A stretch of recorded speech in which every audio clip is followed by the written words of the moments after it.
Reciban un cordial saludo, queridos hermanos, queridos amigos que en esta oportunidad nos acompañan. Para nosotros un gusto, un placer una vez más compartir con cada uno de ustedes una consejería en una de las ramas más importantes que confiere no solamente en un grupo eclesiástico, una iglesia determinada, sino también como lo es la sociedad, es decir, la familia. En esta ocasión estaremos eh, escuchando un tema muy interesante, un tema que aparentemente no crea conflictos, no crea dificultades en el hogar, pero escucharemos un consejo muy interesante como lo es la economía en el hogar.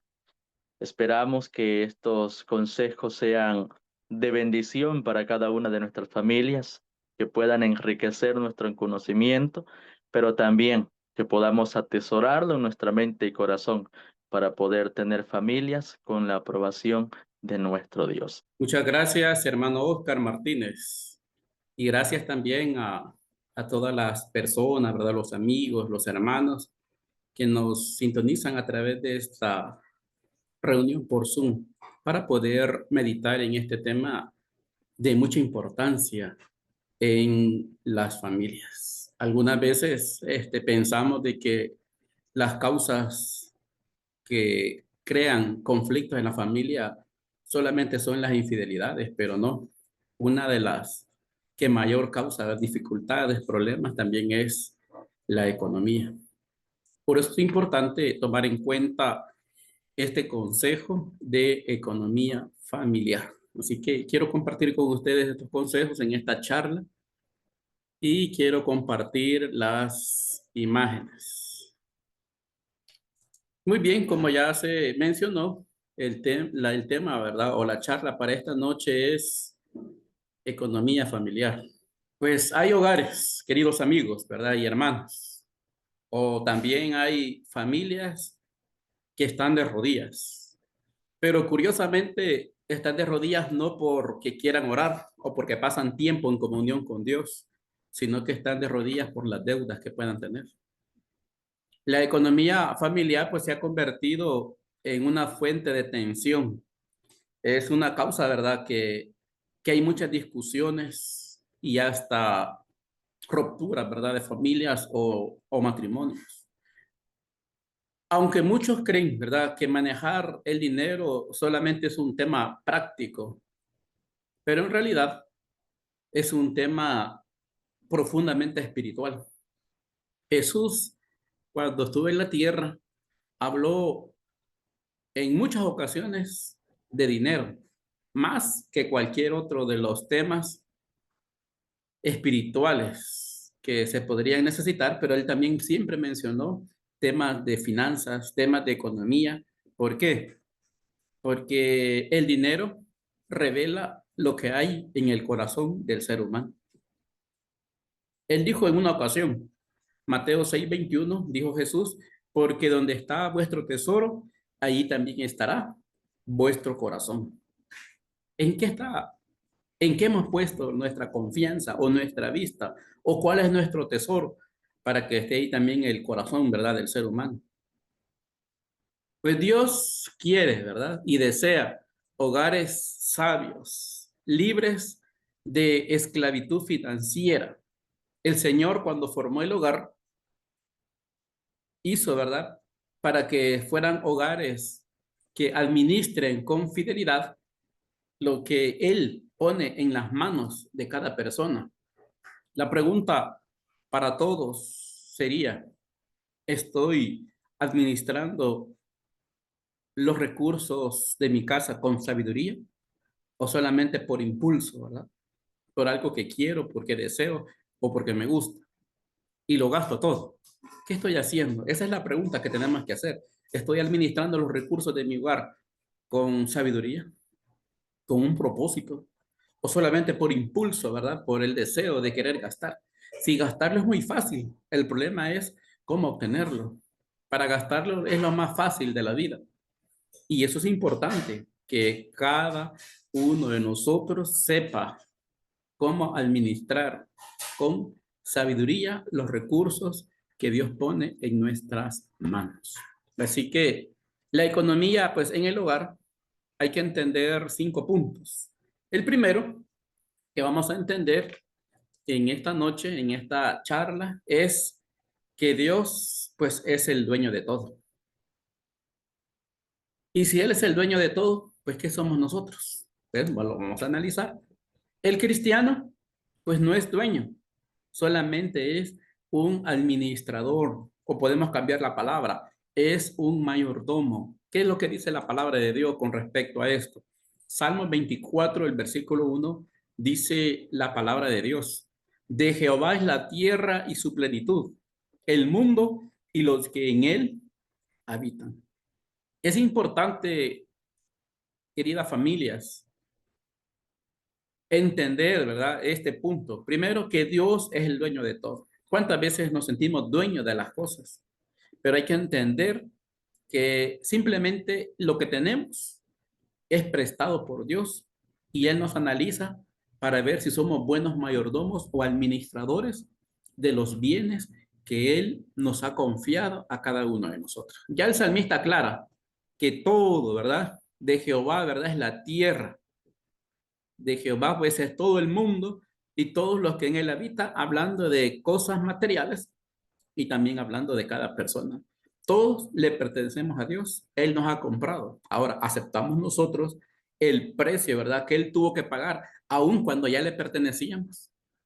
Necesitamos pensar, ¿verdad? En el precio que tuvo que pagar nuestro Señor Jesús. Por eso el apóstol Pablo aconseja en 1 Corintios 6, 19 y 20, ¿verdad? Él dice que nosotros tenemos que glorificar a Dios con nuestro cuerpo y con nuestro espíritu, los cuales ya son de Dios, porque Él pagó, ¿verdad?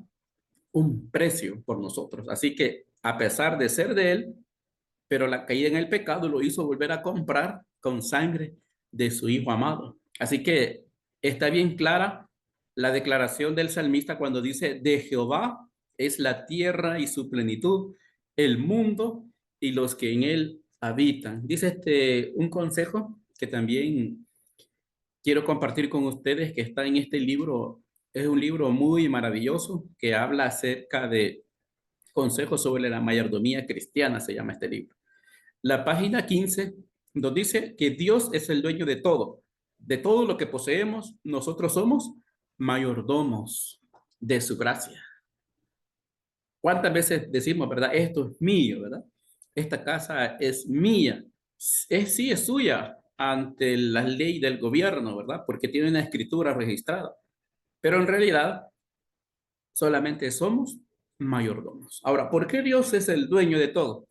Pues Él como creador que es y Señor, ¿verdad? De toda la tierra, Él tiene derecho sobre la tierra, sobre lo que ella contiene y sobre todo, pues los habitantes.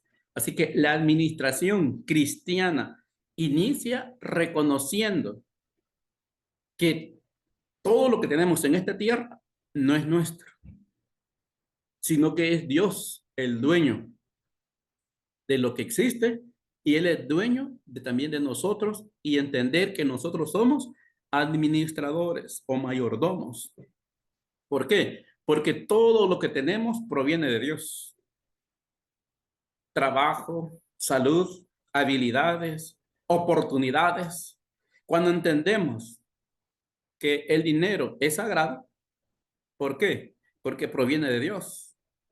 Cuando entendemos eso, cambia nuestra manera de usarlo, en qué lo gastamos, como dice el profeta Isaías, ¿verdad? Que por qué gastamos el dinero en lo que no es pan. Hay que entender que el Señor nos provee y eso nos va a ayudar a gastarlo de la mejor manera. Ahora pensemos también en algo. A la hora de gastar, estoy honrando al dueño de todo con mis decisiones cuando quiero gastar. En eso debemos de pensar. Ahora, ¿cuál sería nuestro deber? Si Dios es el dueño de todo, nuestro deber es trabajar con diligencia y honestidad. ¿Por qué con honestidad? Porque algunas personas pueden hacer riqueza posiblemente, pero con ganancias ilícitas. Cuando hablamos de algo ilícito, es con engaño, con fraude, con aprovecharse del más ignorante. Y en el libro de Proverbios el Señor también dejó escrito que Dios dice, aborrece las pesas y las medidas falsas. Me contaba una persona que tiene negocios de venta de artículos de primera necesidad, que el producto que compra muchas veces trae unas libras menos. Si compra un quintal de algo, no trae las 100 libras, trae un poquito menos. Y él, para vender libras, las 100 libras, pues él pone un poquito menos de lo que en realidad debe de hacer. Y eso ya no es honestidad. Así que el consejo como cristiano, ¿verdad? Trabajar con diligencia y honestidad. ¿Por qué? Porque el trabajo digno es parte del plan de Dios para el ser humano. Dice el libro de Proverbios 10, el versículo 4, la mano negligente empobrece, mas la mano de los diligentes enriquece. Hermanos, no pensemos que el trabajo es consecuencia del pecado. Muchas veces cometemos el error de pensar de que el trabajo se le dio a Adán después que pecó. No, ya había trabajo. Antes de que Adán pecara, ya existía el trabajo porque Dios sabía que el ser humano sin trabajar no iba a ser feliz. Por eso Él le proveyó un trabajo a Adán, que cuidara y labrara el huerto del Edén. Cuando Él salió de ahí, el trabajo se hizo más pesado, sí, pero ya había un trabajo para que el ser humano mantuviera un ejercicio, ¿verdad?, de sus músculos y fuera feliz en el trabajo que Él le concedió al hombre era de labrar la tierra. Así que el trabajo es una bendición, el trabajo no es una maldición. Y en la palabra de Dios nos dice que la mano negligente empobrece, más la mano de los diligentes enriquece. Pero ¿cómo? De manera honesta. Cuando no es honesto,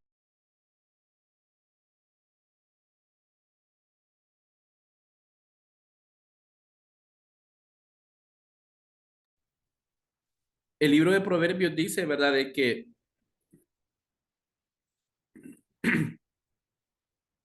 el negligente, ¿verdad?, va a ir a una pobreza porque no quiere, ¿verdad? No quiere trabajar. Y dice este párrafo también, que es un libro muy importante que habla acerca de educación. La página 214 dice, el trabajo diligente desarrolla el carácter y trae prosperidad. Es interesante, amigos, tomar en cuenta que si estamos hablando de mayordomía, para hablar de mayordomía, primero debemos de pensar en trabajar. Cuando la Biblia dice, ¿verdad? La mano negligente, hablando acerca de pereza, de la ineficiencia, frecuentemente van juntas las dos, ¿verdad? Pereza y ser ineficiente. Y de seguro eso va a llevar a desear tener y no poder por la pereza y por no ser eficiente. También dice Proverbios 13:4. El perezoso dice, todo desea y nada alcanza, mas los diligentes serán prosperados. Pensemos en eso. ¿Cuántas personas, verdad, hoy en día, teniendo la edad, teniendo las fuerzas, pues no buscan algo que hacer? Siempre están a espera, quizás, de lo que ganan los demás o posiblemente porque le vienen remesas, claro, es una bendición, pero no debería de conformarse, ¿verdad? Solo estar esperando, sino que es importante tomar en cuenta este consejo, ¿verdad? Que da en la palabra de Dios, la mano, ¿verdad? De los diligentes puede enriquecer. Así que no es posible, ¿verdad?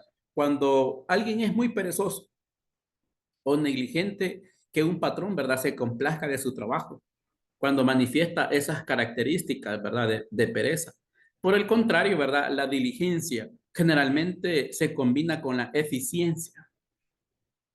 En este versículo, ¿verdad? De Proverbios se presenta un vívido contraste entre estos dos tipos, ¿verdad? De trabajadores. Así que una familia que trabaja, ¿verdad? Unida, se mantiene firme. ¿O a qué me refiero?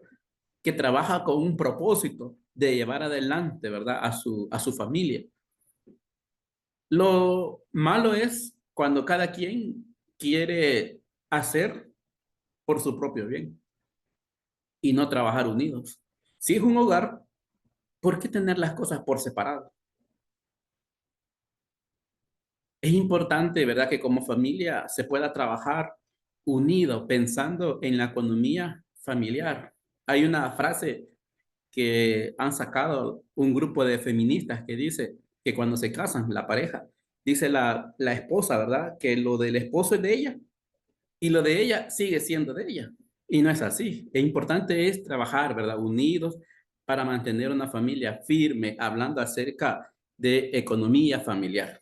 Número 2, una administración sabia en el hogar. Proverbios dice el capítulo 21, el versículo 5 dice la palabra de Dios. Los pensamientos del diligente ciertamente tienden a la abundancia, mas todo el que se apresura alocadamente, de cierto va a la pobreza.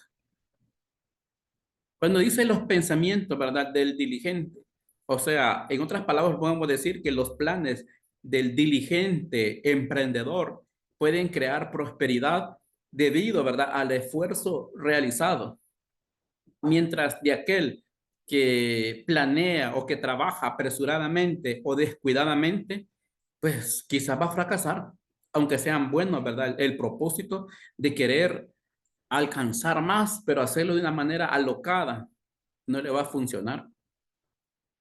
También se puede entender que lo alocado puede referirse a aquel que tiene prisa por querer hacer una riqueza.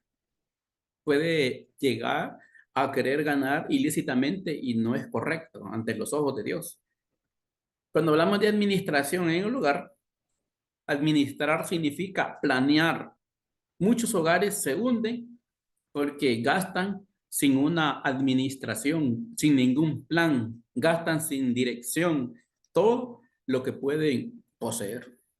Y eso es interesante, ¿verdad? Tomar en cuenta cómo, cuánto tenemos y cuánto podemos gastar. Ese es un problema cuando gastamos más de lo que tenemos.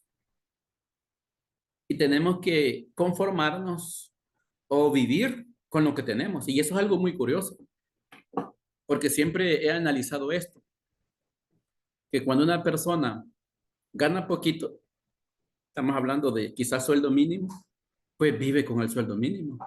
Pero de repente tienen aumento, le aumentan, un ejemplo, a manera de ejemplo, le aumentan $100.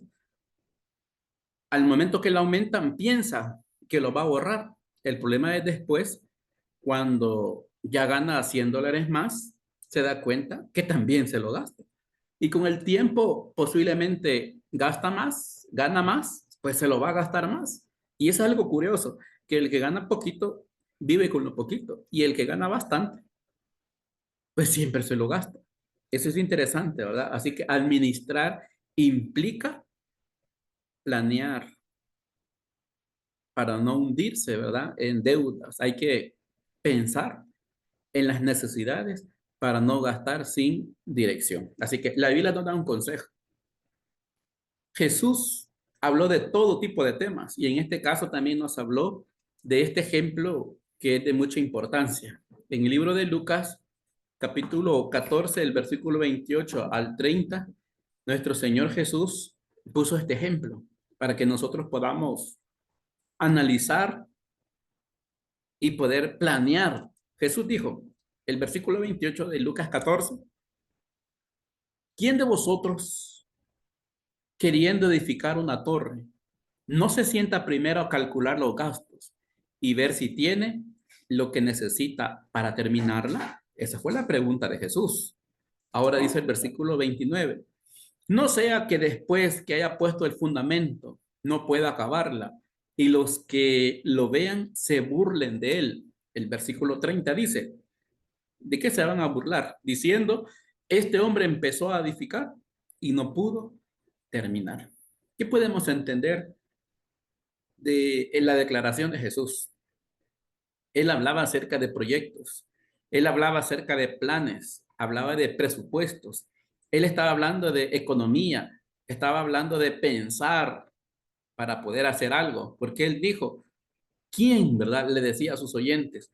¿Quién de ustedes, en otras palabras, verdad? Cuando quieren hacer algo o construir, en este caso, una torre, ¿cuál es el consejo que da Jesús?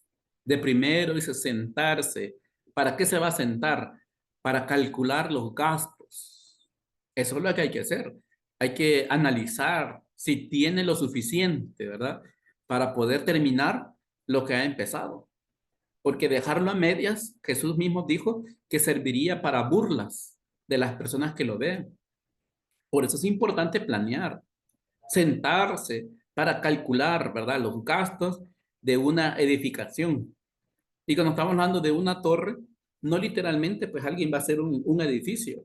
Cuando hablamos de una torre, hablando acerca de economía familiar, puede representar cualquier proyecto que alguien tenga, ¿verdad?, en mente para realizar. El consejo de Jesús es, primero siéntese. ¿Para qué? Para calcular los gastos y lo que va a empezar, que lo pueda terminar para que nadie se burle de él.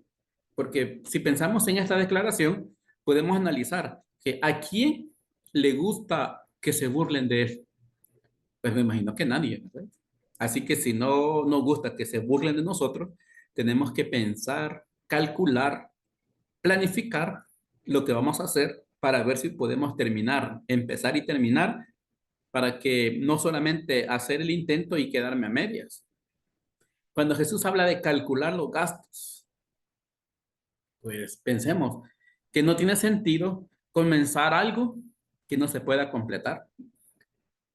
Pues un proyecto semejante absorbería tiempo y energía sin esperanza, ¿verdad?, de ninguna recompensa apropiada. Bueno, la burla viene por no hacer el cálculo primero, sino que lleva a un fracaso y esto pues a la vergüenza, también por las burlas que alguien puede llevar cuando no planificó bien sus proyectos. Ahora, estamos hablando de economía. Y si hablamos de economía, pensemos, ¿qué es economía?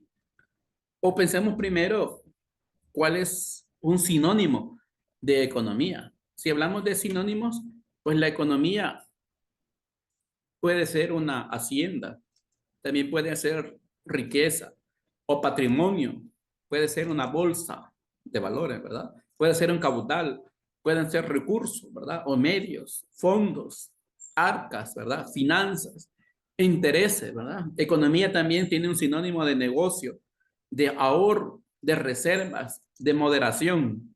También economía es un sinónimo de capital, de administración, de gobierno, de previsión y de restricción. Esos son sinónimos de, de economía. Para poder entender, ¿verdad?, a qué nos referimos con una economía familiar. Y si hablamos del concepto, ¿verdad?, de economía familiar, es la administración de los recursos de un hogar, sean administración de ingresos y administración de los gastos, para satisfacer las necesidades básicas y poder cumplir metas a corto, mediano o a largo plazo.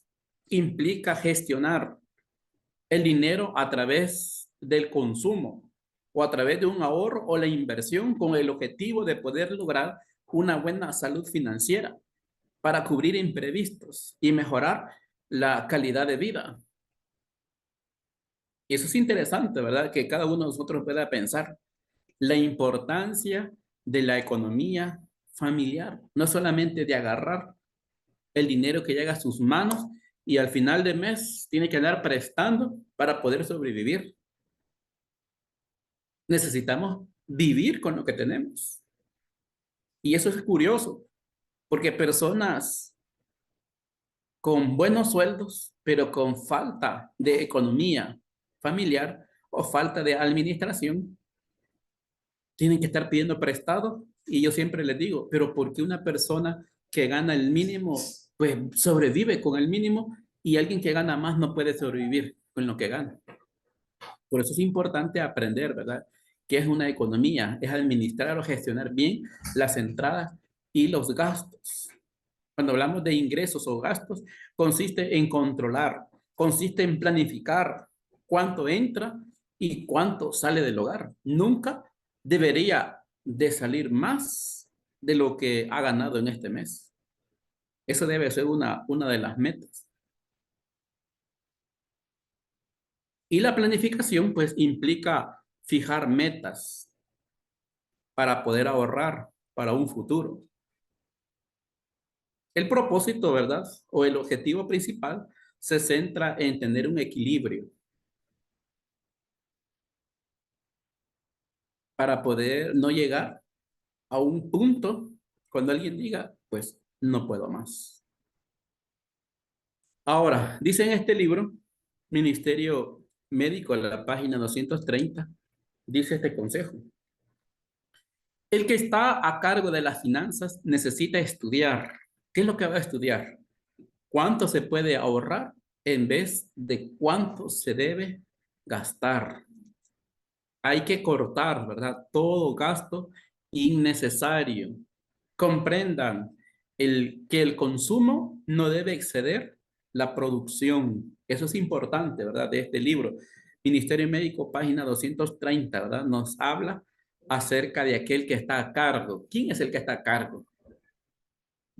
Hablando de los esposos, ¿verdad? ¿Quién está a cargo de las finanzas? ¿Quién es el que ministra, ¿verdad? El dinero o los bienes que pueden tener. ¿Qué es lo que deben de estudiar? No ir a necesariamente, ¿verdad? Ir a estudiar economía, ¿verdad? Una universidad, pero sí es algo básico en la familia que se tiene que estudiar, hablando de sus finanzas, de la economía en el hogar, cuánto de ese se puede ahorrar en vez de cuánto se va a gastar. Y curiosamente, como seres humanos, cuando tenemos el dinero, muchas veces perdemos el propósito para que tenemos ese dinero. O el tipo de pensamiento que tenemos que, como que es ley, gastárselo todo. Conozco familias, ¿verdad?, que en algunos momentos también pasan dificultades, pero cuando estudiamos estos temas acerca del ahorro, pues eso es lo que no existe.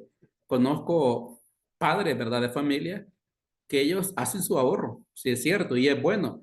Lo malo es cómo se lo gastan.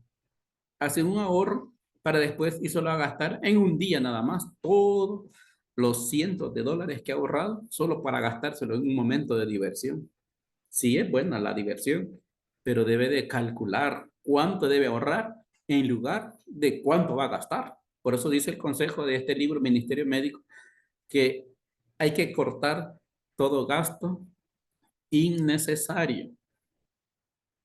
Así que si queremos desarrollar el hábito de ahorrar, es importante entender la diferencia de las necesidades básicas de la vida con los deseos. Eso tenemos que hacer una diferencia. Si no hacemos una diferencia, todos los deseos los miramos como necesidades. Y no es así. Sí hay necesidades básicas y hay deseos que sí se pueden cumplir, pero hay deseos que no son necesarios. Al administrar la economía, las necesidades deben ser atendidas y financiadas sin demoras, pero no así los deseos, que deben ser atendidos después que salgamos de nuestras necesidades. Si ya salió de sus necesidades básicas y le ha sobrado para un deseo, pues hágalo.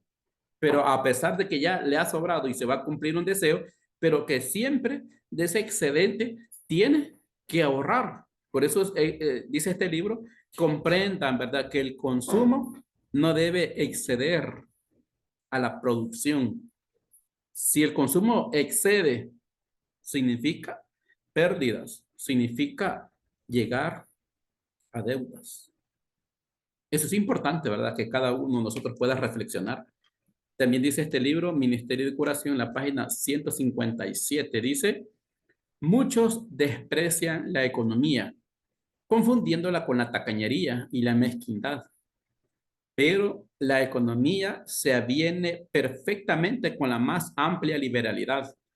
Efectivamente, sin economía no puede haber verdadera liberalidad. Hemos de ahorrar para poder dar.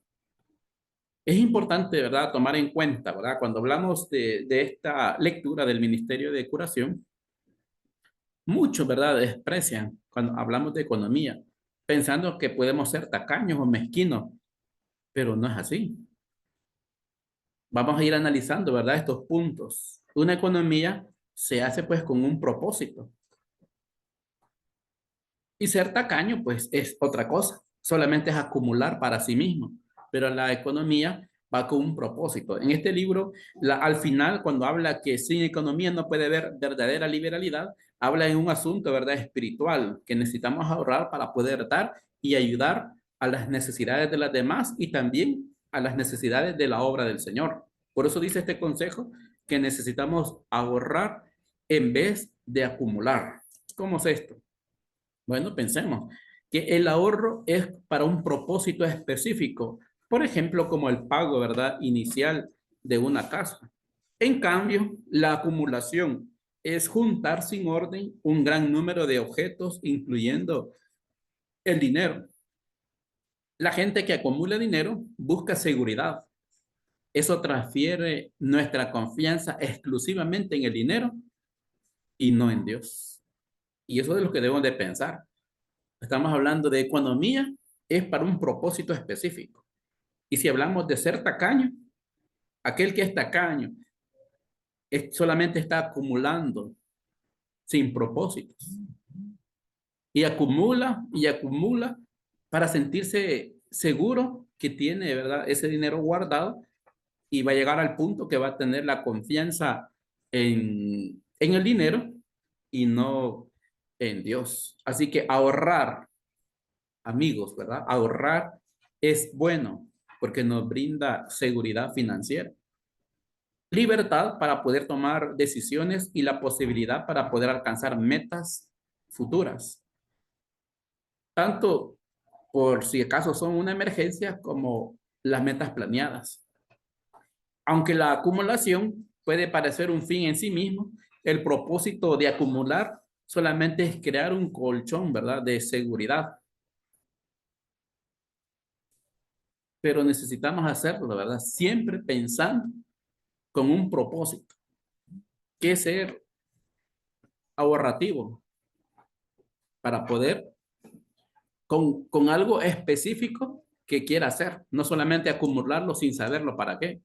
Ahora, no es posible, ¿verdad?, intentar hablar de una buena administración del dinero sin hablar pues del ahorro. Aunque si existiera una clave para el crecimiento económico, esa debería ser pues el ahorro. Por eso es en un presupuesto bien hecho, el ahorro debe ser considerado como un asunto esencial. Hermanos, bueno, yo le estaba mencionando que siempre, ¿verdad? No es necesario ganar una gran cantidad de dinero. Aún con lo poquito, busque la manera de poder hacer un ahorro. ¿De dónde tenemos el ejemplo? Pues tenemos el ejemplo del gran maestro. En Juan capítulo 6, el versículo 12, Jesús dijo estas palabras. Y cuando se hubieran saciado, dijo a sus discípulos, recoged los pedazos que sobraron para que no se pierda nada. Hermanos, qué importante es tomar en cuenta esta escena. Jesús nos está dando una clase o una lección de ahorro en esta cita bíblica. ¿Qué es lo que había pasado en este momento? Bueno, en este Evangelio de Juan, cuando analizamos los primeros versículos, dice de que Jesús, ¿verdad? Fue al otro lado del mar de Galilea, al lado que se llamaba de Tiberias. Y a Jesús siempre lo seguía una multitud de personas porque miraban las señales que él hacía y cómo sanaba a los enfermos. Entonces Jesús subió a un monte y se sentó ahí con sus discípulos. Era una época cuando se acercaba, dice la Biblia, la Pascua, ¿verdad? Era una fiesta de los judíos. Pero cuando Jesús alzó los ojos, vio que había venido una gran multitud tras de él. Jesús le preguntó a Felipe. Él le dice a Felipe, ¿de dónde compraremos pan para que coman todos estos? Cuando la Biblia dice que eran 5,000 hombres, sin contar a las mujeres y a los niños. ¿Cuántos podían ser? Si cada uno pues era casado, pues ya pudieran ser 10,000. Y más con los niños, ¿cuántos pudieran ser? Y Jesús le pregunta a Felipe, ¿de dónde sacamos pan para todos estos? ¿Cuál fue la reacción natural pues de Felipe? aunque la misma Biblia dice que cuando Jesús le pregunta a Felipe, lo hacía solamente para probarlo, porque Jesús ya sabía qué es lo que iba a realizar, pero él quería probar la reacción y quería analizar la respuesta de Felipe.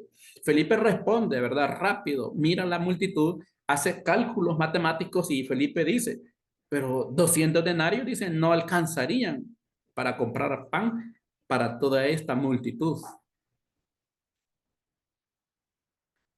Ahora, Andrés pues mira a un niño que andaba unos panes, andaba 5 panes, y dice la Biblia que andaba 2 pesos.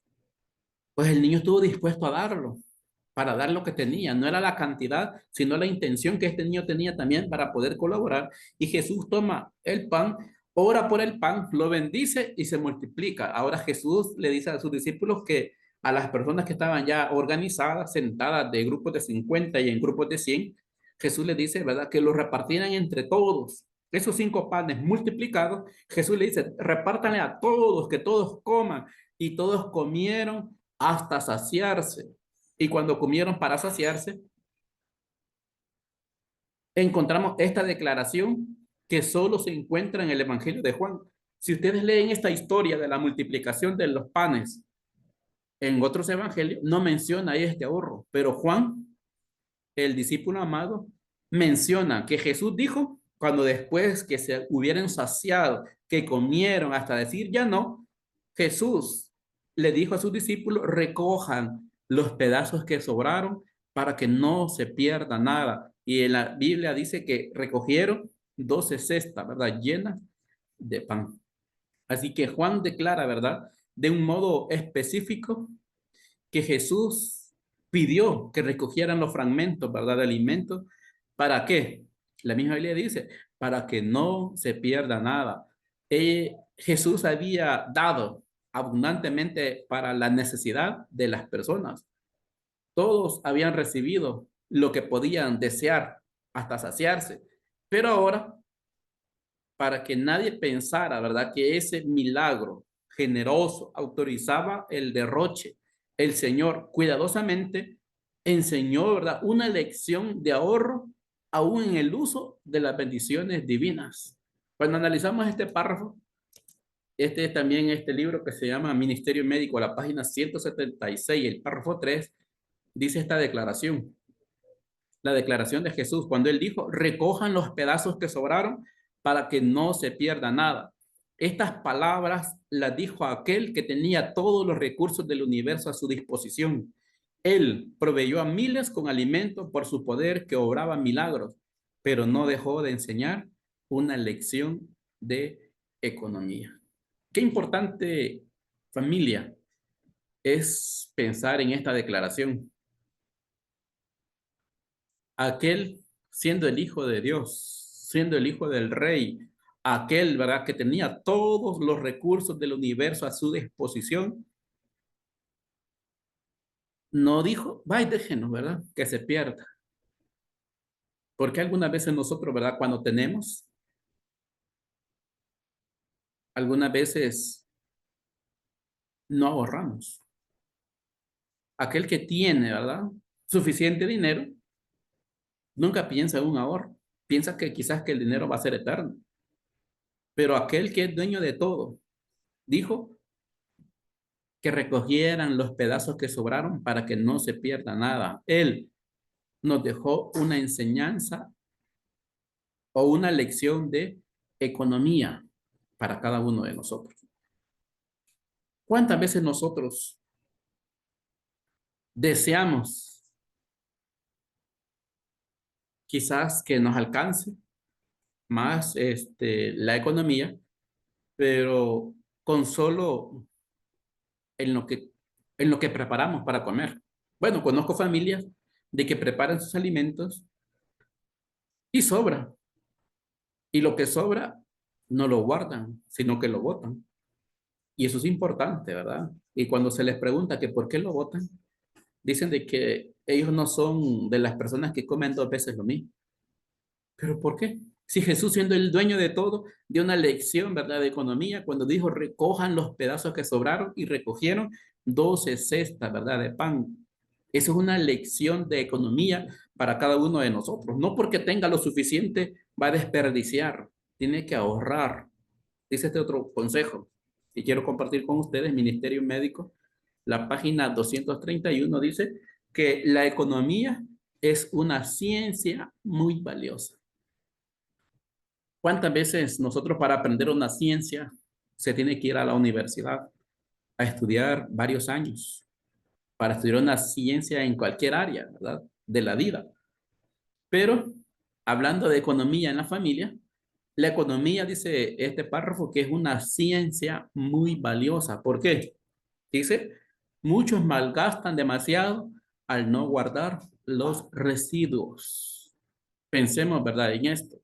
Pensemos en esta declaración. Los residuos algunas veces los tomamos sin importancia, pero necesitamos comprender que hay que guardar lo que sobra o regalar al que lo necesita. Pero si sobra demasiado, pues hacer lo que justamente pues se van a comer, pensando en comida, pero no solamente es comida. Los residuos también podemos pensar que son las monedas, de esas monedas negritas, ¿verdad? O las monedas pequeñas que quizás para algunos son insignificantes. Quiero contar la experiencia, ¿verdad? De un pastor. Bueno, para los hermanos que están en sala, saben, conocen, ¿verdad? El pastor Danilo López Monterroso, ¿verdad? Él contó en una ocasión cuando él hablaba un tema acerca de ahorrar. Él contaba una experiencia. Él contaba de que él en años anteriores, él no le gustaban las monedas chiquitas y cuando iba a comprar a un supermercado y le iban a dar vueltos que consistían en menos de $1, pues él dicen que le decía, ay, que le quede, ¿verdad? No, hay que le queden a ustedes, a la cajera. Bueno, y la cajera, pues como no lo va a querer, ¿verdad? Aunque fuera una monedita de 25 centavos o 10 centavos.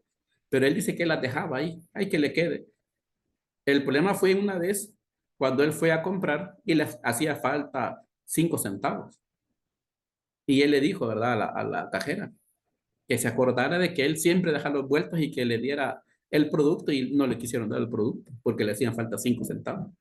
Pero lo que quiero contar es que la esposa se dio cuenta, ¿verdad? De su forma de desperdiciar los residuos. Y ella, la esposa, ¿verdad? La hermana Julie, ella empezó a guardar esas monedas de los vueltos, ¿verdad? En las compras, en los negocios que hacía. Ella siempre empezó a ahorrar esas moneditas. Y él contó la experiencia que muchos años después se fueron de vacaciones y él no sabía de qué dinero. Y él le contó que de todos los vueltos de las monedas pequeñas que él dejaba, pues ya las empezó a agarrar, a guardar. Y de eso se habían dado unas vacaciones, pues muchos años después. Así que eso es importante, ¿verdad? Tomar en cuenta que la economía, dice este párrafo, es una ciencia. Y muchos malgastan demasiado, piensan que son cosas pequeñitas, pero esas cosas pequeñitas, cuando se acumulan, después llegan a ser una gran cantidad. ¿Qué dice la palabra de Dios? ¿A qué consejo nos lleva la palabra del Señor? Dice Proverbios, el capítulo 6, el versículo 6 hasta el 8. ¿A quién nos invita a mirar? Dice, ve a la hormiga, oh perezoso, mira sus caminos y sé sabio. El llamado al perezoso, ¿verdad? A poder observar, a poder ver la hormiga, el trabajo, ¿verdad? De las hormigas, la organización que tienen las hormigas para poder almacenar. Dice el versículo 7, la cual, no teniendo capitán, ni gobernador, ni señor, dice el versículo 8, prepara en el verano su comida y recoge en el tiempo de la siega su mantenimiento. ¿Cuál es la invitación que nos da la palabra de Dios? A mirar la hormiga, ¿verdad? La pereza, pues como decíamos hace un momento, ¿verdad? Es la causa segura de que alguien puede tener problemas en la economía. El perezoso, ¿verdad? Sin dudarlo, se va a encontrar en muchas dificultades. Hay jóvenes, ¿verdad? Bueno, que nunca quieren, ¿verdad? Hacer algo por la vida. Jóvenes, cuando hablo de jóvenes, ¿verdad? Posiblemente hasta de 30 años, esperando que sus padres velen por él, ¿verdad? Y no es así.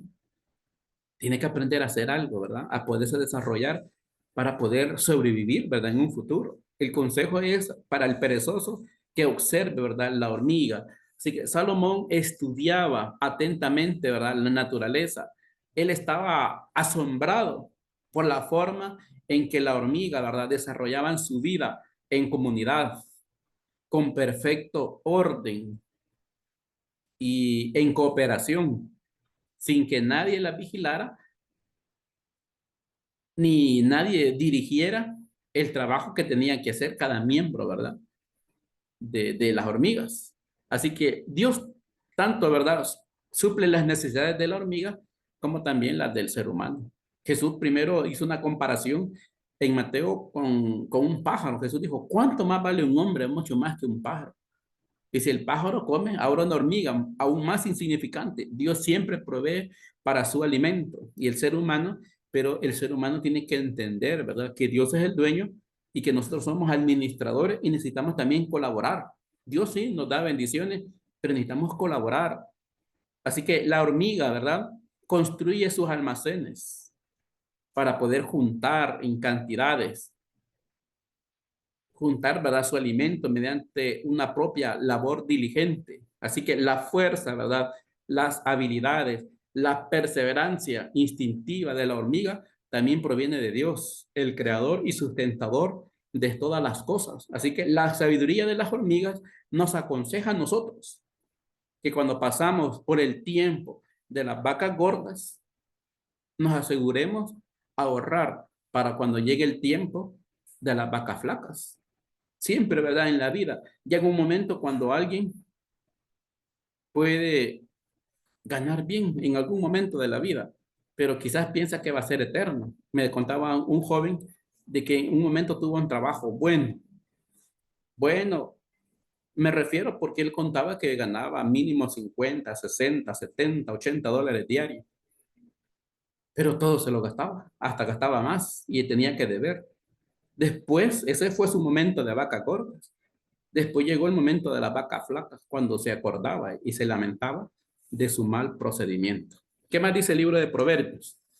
Proverbios capítulo 21, el versículo 20 dice, tesoro precioso y aceite hay en la casa del sabio, mas el hombre insensato todo lo disipa. Ese concepto, ¿verdad?, que algunas veces tenemos, que lo que miramos, lo queremos o lo tengo que tener, atenta con la posibilidad de obtener algún excedente para poder decir tengo un ahorro.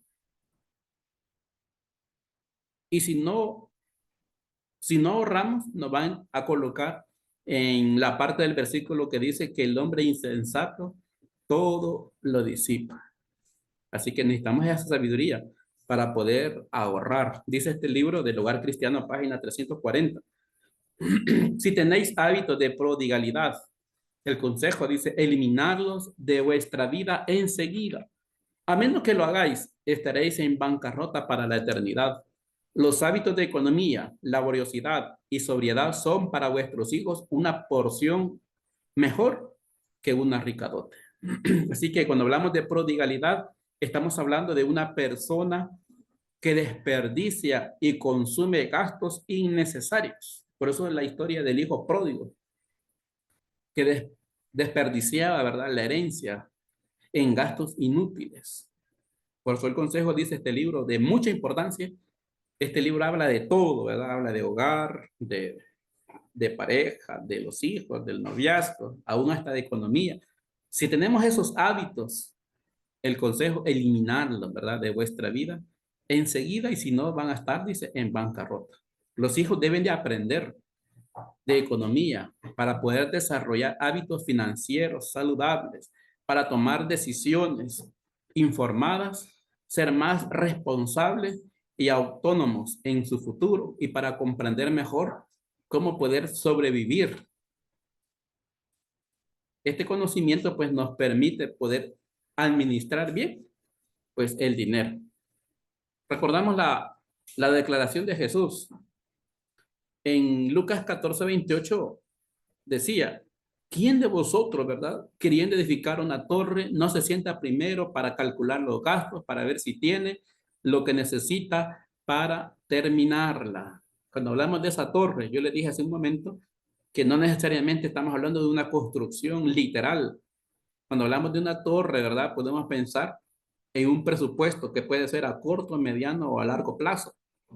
Esa torre también puede representar una empresa, ¿verdad? Un negocio. Jesús dijo, ¿quién de vosotros que queriendo edificar una empresa o un negocio, qué tiene que hacer? Primero sentarse para ver si tiene lo suficiente para terminarlo. ¿Qué es lo que tiene que hacer? Calcular, ¿verdad? Los gastos para emprender. Tiene que, o también significa una administración, ¿verdad? Esa torre. También puede significar una carrera que tiene que sentarse para calcular gastos. Representa también una vida, representa también, ¿verdad? Una iglesia, direcciones o construcciones. Representa también un trabajo. Y como estamos hablando de familia, esa torre también puede significar un hogar.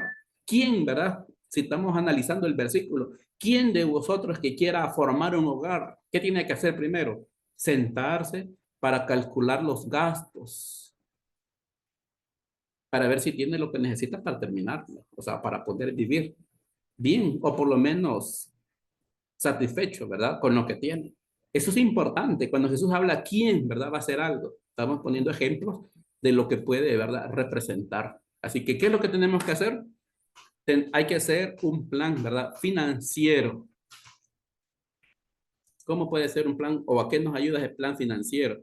Pues nos ayuda para, primero, para poder obedecer a Dios. También podemos pensar, ¿para qué nos sirve? Un plan financiero trae orden, ¿verdad? En la familia. ¿Por qué, por qué trae orden a la familia? Porque por la falta de ese plan es que hay muchas dificultades. Jesús inspiró al apóstol Pablo cuando el apóstol dijo en 1 Corintios 14:40, hágase todo decentemente y en orden. Así que la Biblia habla claramente de planificar. En el ejemplo de la torre, ¿verdad? Ahí está hablando de planificar lo que quiere hacer. Número 3, el plan financiero pues unifica, ¿verdad? A las familias. Y también el plan financiero nos permite proveer en forma integral para las necesidades y los deseos, ¿verdad? De la familia. Muy bien, ¿cómo lo podemos hacer? Es importante, ¿verdad? Tener un plan que permita gestionar adecuadamente los ingresos, ¿verdad? Y los gastos. Eso es lo que se conoce como presupuesto, porque vivimos en una sociedad por bandeada por mensajes publicitarios y muchos se endeudan y sacrifican aspectos más esenciales de la vida para seguir las exigencias, ¿verdad? De la moda o de los adelantos, ¿verdad? Tecnológicos. De ahí viene la importancia de disponer de un plan que permita gestionar adecuadamente los ingresos y los gastos.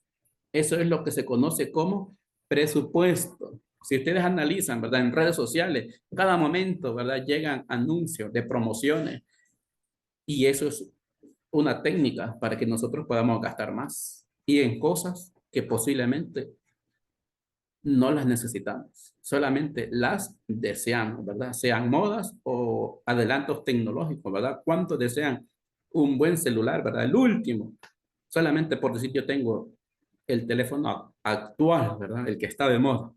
No lo necesitamos, solamente lo deseamos, ¿verdad? La misma función puede ser otro tipo de teléfono. Principios de administración cristiana. Hablando de presupuesto, ¿verdad? Que cada dólar tenga un propósito. ¿Para qué? ¿Qué es y en qué lo va a gastar? O vivir según lo que tenemos, no según lo que queremos.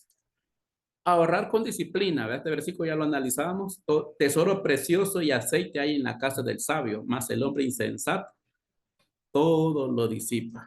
Y algo también importante, ¿verdad? Que ayuda a la mayordomía en el hogar, ser fieles, ¿verdad? En los diezmos y las ofrendas. Cuando leemos este versículo de Malaquías 3:10, ahí encontramos las promesas de Dios de abrir las ventanas de los cielos. Bueno, el Señor, ¿verdad? Nos aclara de una prueba. Él dice, probadme, ¿verdad? En esto, dice el Señor. Pruébenme a ver si no abro las ventanas del cielo. ¿Cuánto estamos dispuestos a hacer la prueba a la que Dios me reta? Cuando Él dice, probadme en esto, dice el Señor, para ver si nuestra mayordomía está en poner primero a Dios en lo que Él nos pide.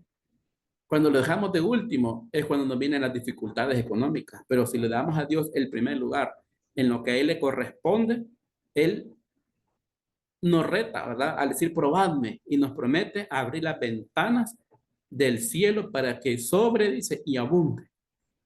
¿Qué tenemos que hacer nosotros entonces? Como los principios de una administración cristiana. Necesitamos hacer una reunión familiar para hablar de finanzas. ¿Cada cuánto tiempo? Máximo, ¿verdad? Cada mes. Hay que clasificar gastos, ¿verdad? ¿En qué? Primero, necesidades. Después, deseos, ¿verdad? Y por último, podría ser los caprichos. Cuando la familia, ¿verdad? También coloca a Dios en primer lugar en su presupuesto, la bendición alcanza hasta el último centavo cuando somos fieles en nuestra mayordomía con Dios. Muy bien, vamos a continuar. Todo aquel que administra dinero, no pensemos en grandes cantidades, sea mucho o poco, necesita un presupuesto. De lo contrario, se está planificando para fracasar, ya que no existirá una guía que oriente nuestras decisiones. Así que un presupuesto consiste en la cantidad de dinero calculado para hacer frente a los gastos generales de la vida cotidiana. Bueno, eso lo dice el diccionario, ¿verdad? ¿Qué necesitamos? Disciplina, ¿verdad? El presupuesto requiere de disciplina, o sea, de tener la determinación de negarse, ¿verdad? A comprar un bien o servicio que no esté dentro de lo planificado. Esto tampoco quiere decir, ¿verdad?, que el presupuesto sea una camisa de fuerza, ¿no? Sino el presupuesto solamente es una guía que orienta la forma de distribuir mejor el dinero. ¿Qué más? La cultura, pues, del ahorro, por otro lado, implica conservar parte, ¿verdad?, de los ingresos recibidos, aunque sea en un porcentaje bajo, ¿verdad? El consejo sería, toda persona, ¿verdad?, o familia tiene que ahorrar. El ahorro sirve para apoyar las decisiones que contribuyen a evitar préstamos, para realizar inversiones o cubrir un imprevisto, ¿verdad?, que siempre se va a dar. ¿Cuál es el consejo? Según Consejo sobre Mayordomía Cristiana, la página 308 dice, se debería enseñar a todo joven y niño, no solamente a resolver problemas imaginarios, sino a llevar cuenta exacta de sus propios ingresos y gastos. Aprenda el debido uso del dinero usándolo. Así que no solamente son los que dirigen el hogar o un negocio los que tienen que saber administrar. El consejo también es para los jóvenes, ¿verdad? Y niños también tienen que saber cuánto tienen y cuánto pueden gastar, y lo importante, cuánto pueden ahorrar. Según Consejo sobre Mayordomía Cristiana, también dice la página 312, Satanás sugerirá muchas formas como podéis gastar el dinero, pero si este es gastado en la complacencia de sí mismo y no en cosas y en cosas innecesarias, no importa cuán bajo sea su costo, no es gastado para gloria de Dios. Así que por pequeñita que sea, pensemos, también estoy honrando a Dios con esto. Número 3. Ahora, el peligro de las deudas. Proverbios 22:7 dice, el que toma prestado es siervo del que presta. Por eso el consejo dice, eviten contraer deudas. Esto es una trampa. ¿Qué dice la cultura moderna? La cultura dice, compra, ahorra, paga después. Dios dice, planifica, espera y ahorra. ¿Cuántas promociones hay, verdad? Que dicen, compre ahora y paga en 2 meses. Cualquiera se emociona, pero es una trampa de deudas para que después no pueda pagarla. Los intereses pues suben demasiado. Por eso dice, el que toma prestado es siervo del que presta. Cada deuda es una pequeña esclavitud. Muchos compran hoy, ¿verdad?, lo que no pueden pagar. El enemigo celebra, ¿verdad?, cuando ve un hogar bajo presión económica, porque la tensión financiera afecta. ¿Qué afecta? Afecta el matrimonio, afecta la paz espiritual, afecta la vida devocional y afecta la salud emocional y física, ¿verdad?, de una persona. ¿Qué tenemos que hacer? Evitar las nuevas deudas que podamos o que deseamos tener. Tenemos que pagar, ¿verdad?, lo prometido con integridad y ser paciente, ¿verdad? Con lo que queremos. Es mejor ahorrar y no pagar intereses que primero agarrar y después pagar después, y pagando intereses sale mucho gasto o quizás hasta el doble. Por eso el consejo del apóstol Pablo en Romanos 13:8 dice en la primera parte: no debáis a nadie nada, para que esté en paz y sea feliz. No debáis a nadie nada. Por eso dice este consejo, del consejo de mayordomía cristiana: cuide los centavos y los pesos se cuidarán solos. Son los centavos aquí y los centavos allá gastados para esto, aquello, y lo demás allá que pronto suman pesos. El consejo, ¿verdad? Niéguese a complacer su gusto, niéguese a satisfacer la complacencia del apetito, ahorre sus centavos y el consejo: pague sus deudas. Como cristiano, ¿verdad? Hay que pagar todo, ¿verdad? Lo que debe. Y un pensamiento, ¿verdad? Que dijo este personaje, Benjamin Franklin, dijo: es mejor acostarse sin cenar que levantarse endeudado. Es bien curioso, ¿verdad? El pensamiento. Ahora, eso significa que las deudas son una cuestión muy seria. En la actualidad, pues las tarjetas de crédito son una forma más utilizada para adquirir y financiar, ¿verdad? Artículos o financiar, ¿verdad? Servicios. No hay que olvidar que aunque pueden servir como herramienta de compra, el hecho de no gestionarlas adecuadamente está provocando un elevado endeudamiento en muchas personas en nuestro país y en todo el mundo. Claro, para eso hay que tener una educación, ¿verdad? Cómo saberlas utilizar. No estoy diciendo que estoy en contra, ¿verdad? De alguien que pueda usar una tarjeta de crédito, pero sí es importante, ¿verdad? Que sepa cómo utilizarla para poder tener una ventaja, si no se va a endeudar demasiado. Ahora, las tarjetas de crédito pueden verse como un préstamo otorgado por una institución financiera. No son un aumento de sueldo, sino el mecanismo que permite gastar el dinero antes de recibirlo. Solo es un préstamo que habrá que pagar. Y eso es un error. ¿Cuántas veces alguien recibe una tarjeta de crédito? Puede ser pequeña, ¿verdad? Hay tarjetas de crédito de 300 o $400 y alguien gana, un ejemplo, $500 y le dan una tarjeta de crédito de $500, piensa que tiene 1,000 y no tiene 1,000. Siempre tiene los 500. Puede comprar anticipadamente, pero tiene que pagar en la fecha de corte y si no, genera intereses y eso es un problema. Ahora, número 4, ¿cuál sería un consejo? Tener contentamiento y gratitud. El apóstol Pablo decía, hablando de economía, ¿verdad? El apóstol decía, Filipenses 4:11 al 13, no lo digo porque tenga escasez, pues he aprendido a contentarme cualquiera que sea mi situación. El versículo 12 dice, sé vivir humildemente y tener abundancia en todo, y por todo estoy enseñado, así para estar saciado como para tener hambre, así para tener abundancia como para padecer necesidad. Y el versículo 13 dice, todo lo puedo en Cristo que me fortalece. ¿Cuántas veces nosotros aplicamos mal este versículo?